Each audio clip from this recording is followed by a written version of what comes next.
Hoje, dia 25 de novembro, é o Dia de Ação de Graças, né? Bastante comemorado nos Estados Unidos, aqui no Brasil é oficial também.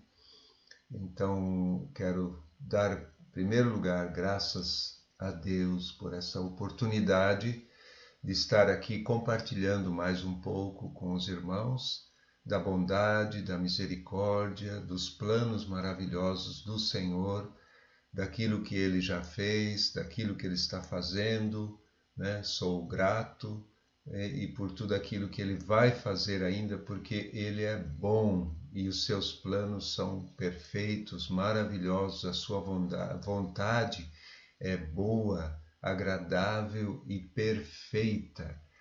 E nós estávamos no domingo falando, né, sobre unidade. Eu falei nós porque, como os irmãos viram, né, até convidei alguns irmãos para falar junto ali, testemunhar, né, de como é bom estarmos juntos, de como é bom caminharmos juntos, né, embora em unidade, vamos dizer, né, embora nem sempre estejamos na mesma congregação, né, mas como nós vemos na palavra de Deus, a igreja é uma só, o povo de Deus é um só existe uma família e nós precisamos viver de acordo com esta verdade.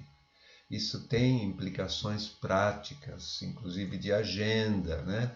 Enfim, prioridades na nossa vida. Então, né? Como alguém bem disse, né? Nós, no final, se não me engano, o pastor Abnério falou, né? Que nós seremos a resposta de oração do Senhor Jesus ao Pai.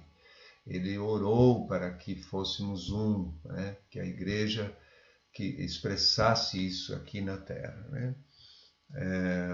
O Luiz Cascaldi já fez a transcrição daquela parte que eu falei, está disponível aos irmãos, né? Eu só quero reforçar um pouquinho mais alguns pontos e completar, né, esse assunto, quer dizer, completar em termos, né, porque é um assunto vasto, né? O pastor Marion, né, que era para ter ministrado essa palavra, ele tem vários livros abordando essa questão, né, da unidade, e são todos uma preciosidade, né? Então, viver unidade não é opção, né? É condição, inclusive, para a volta de Jesus, porque Jesus vai vir ao encontro de uma noiva, de uma igreja, de um povo unido. É a oração dele, e isto é necessário, que o seu povo esteja unido e clamando: vem, Senhor Jesus, Maranata, né? E, então não é uma opção a nível pessoal, eu preciso entender isso, que eu não posso me dar ao luxo de viver uma vida sem considerar os irmãos, né? Inclusive uma frase um pensamento que minha esposa estava compartilhando: se eu não considerar o meu irmão como irmão, vou ficar mal perante o Pai, perante Deus. É muito sério isso, né? E então, ser um com o irmão, com os irmãos, como a Bíblia diz, nós somos membros de um mesmo corpo, significa que eu realmente dou valor para qualquer pessoa, qualquer irmão, né? Eu digo isso mais qualquer pessoa que crê em Jesus, que está em Cristo e Cristo está nele. Então eu tenho que dar, por mais simples que a pessoa seja às vezes, ou até pobre, né, ou pouca educação, mas se ela invocou Cristo, se ela está em Cristo, eu preciso dar todo o valor, e Deus pode usar muito a vida dela para me abençoar, inclusive, né? E, como em João 17, né, fala que é um testemunho do Evangelho, testemunho da pessoa de Jesus. A igreja ser unida será um poderoso testemunho. E eu quero até já dar mais um testemunho. Hoje pela manhã Nós temos toda quinta-feira uma reunião de oração no Conselho de Pastores, alguns pastores da cidade, nós nos reunimos online para orar, e eu pedi para um dos pastores, que ele é músico também, para que ele cantasse, a gente pudesse louvar ao Senhor nesse dia, né? E ele começou cantando um cântico sobre a fidelidade de Deus, muito me emocionou, muito me abençoou. Então é assim, né? A riqueza do corpo de Cristo, né? É uma coisa que a gente não pode, né? Por isso, dar-se ao luxo de desprezar aqueles que não estão no nosso grupo, no nosso relacionamento, na nossa congregação, às vezes no nosso bairro, uma pequena igrejinha ali, uma portinha, a gente tem que abençoar, valorizar todos eles. Essa é a nossa atitude prática, né? O Senhor Jesus disse: bem-aventurados os pacificadores, porque serão chamados filhos de Deus. Então, para eu viver essa unidade, eu preciso ser um pacificador, porque existe muita briga ainda, infelizmente, né? Mas eu preciso ser um semeador de paz, né? Procurar aproximar os irmãos, né? Romanos 12, 18 também fala: se possível, no que depender de vocês, vivam em paz com todas as pessoas, né? E 2 Coríntios 5, 20 fala que somos embaixadores, né, de Cristo, embaixadores da reconciliação. Está falando isso em relação a evangelizar também, falar para quem não conhece Jesus, mas nós somos, por natureza, em Cristo, embaixadores da reconciliação. Eu citei rapidamente, gostaria de citar um pouco mais sobre esses vídeos, né, essas histórias do transformações, né, essas mudanças que ocorreram de verdade quando a igreja se uniu em determinada cidade no mundo, né? Então, eu lembrei, tem vários lugares aí, né, no mundo, mas em especial Almolonga, né, na Guatemala, e Cali, na Colômbia. E naquele período, uns anos atrás, quando estávamos conhecendo esses materiais, vieram alguns irmãos pregadores dos Estados Unidos, e tinha um irmão brasileiro que morava nos Estados Unidos e que ele trouxe vários desses pregadores para cá na época, aqui em Jundiaí mesmo. Nós, inclusive, em nossa congregação, nós tivemos a presença de alguns deles.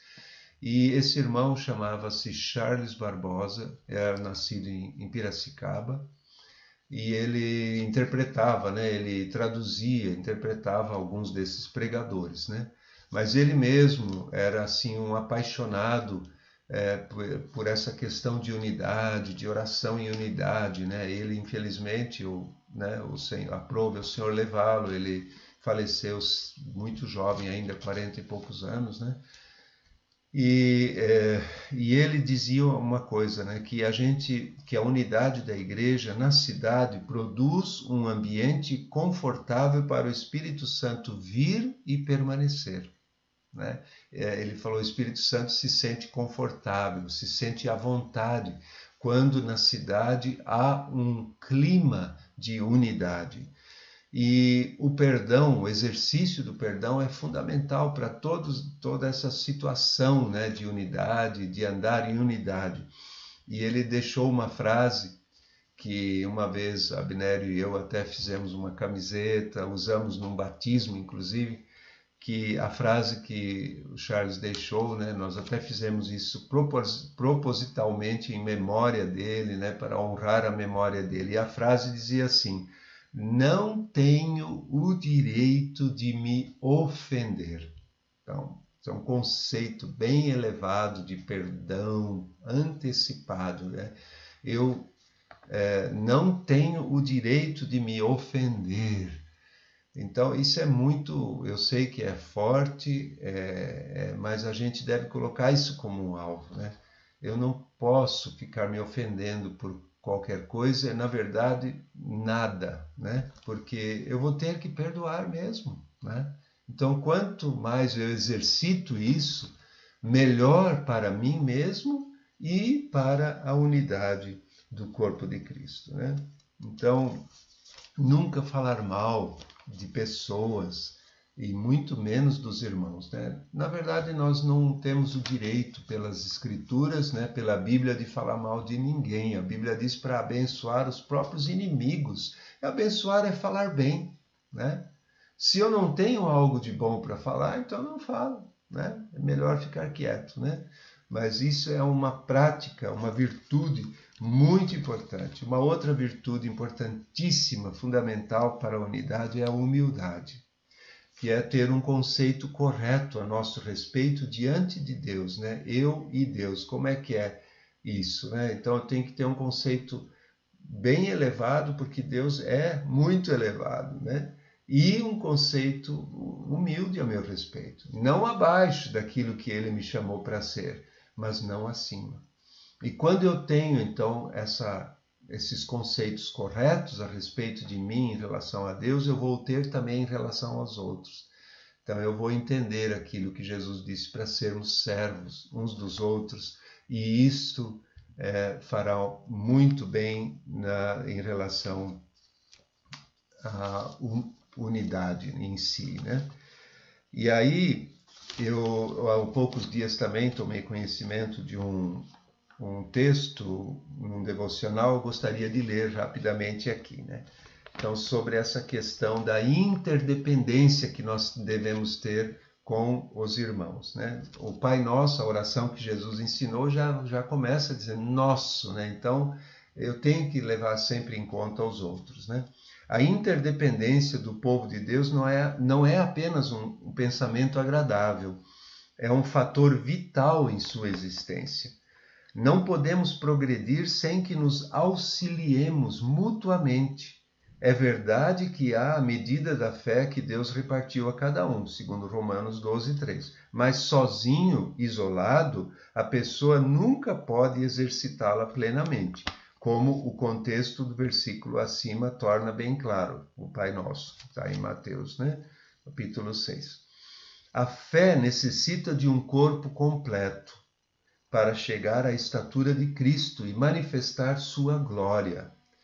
É por isso que a comunhão na oração é tão importante. Confiar no Senhor por mim mesmo é bom, mas pode não ser o bastante. Preciso confiar nele junto com outros também. Preciso aprender a orar na base da unidade com meus irmãos em Cristo, pois somente juntos é que chegaremos aos objetivos de Deus através da oração. Preciso da ajuda do corpo, porque necessito da ajuda do Senhor e porque a sua vida é a vida do corpo. Isso aqui são palavras do nosso irmão Watchman Nee, ditas talvez há quase, 80 ou 100 anos atrás, né? Então, ele tinha uma consciência muito forte a respeito do corpo, da unidade do corpo. E a oração, por isso que assim, a oração e unidade, elas estão muito próximas. Mateus 18, né, fala sobre ligar, tudo que será ligado no céu, né? Uma expressão que o Watchman Nee usa também, que o céu é governado pela terra. Não que nós vamos dar ordens para Deus, mas Deus quer fazer as coisas juntos e Ele espera que nós expressemos a sua vontade, como é o próprio Pai Nosso, diz, venha o teu reino. Ele manda a gente dizer, Ele quer trazer o seu reino, mas Ele quer que nós unidos digamos, Senhor, queremos a tua vontade, queremos o teu governo, venha o teu reino sobre nós, né? E só falta mais 2 pequenos itens aqui. Eu havia anotado, que eu não falei domingo, né? Atos 2, 46, 47, fala da unidade no início, né, da igreja ali em Atos, né? Diariamente perseveravam unânimes no templo, partiam o pão de casa em casa e tomavam as suas refeições com alegria e singeleza de coração, louvando a Deus e contando com a simpatia de todo o povo. Agora preste atenção na última frase desse texto. Enquanto isso, o Senhor lhes acrescentava, dia a dia, os que iam sendo salvos. Então você veja, a unidade produzindo salvação de outras vidas, acrescentando outras vidas. E assim, a unidade vivida na prática tem muitas bênçãos, como nos diz o Salmo 133, que eu vou ler para terminar aqui, né? Ó, como é bom e agradável viverem unidos os irmãos. É como o óleo precioso sobre a cabeça, o qual desce pela barba, a barba de Arão, e desce para a gola de suas vestes. É como o orvalho do Hermon, que desce sobre os montes de Sião. Ali, o Senhor ordena a sua bênção e a vida para sempre. Não podemos querer mais do que isso, né? Mas veja que a condição para essas bênçãos serem derramadas é vivermos em unidade conosco mesmo, né? Quer dizer, com a nossa própria identidade que Deus nos deu, com o Senhor, em unidade com Ele, com o cônjuge para quem é casado, com os filhos, com a família, com o nosso pequeno grupo, com a congregação, com a igreja na cidade e assim com todos aqueles que invocam o nome do Senhor Jesus, né? Que o Senhor, que o seu Santo Espírito nos conduza neste caminho de unidade. Deus abençoe a todos, né? E que sejamos fiéis a Ele e à sua palavra.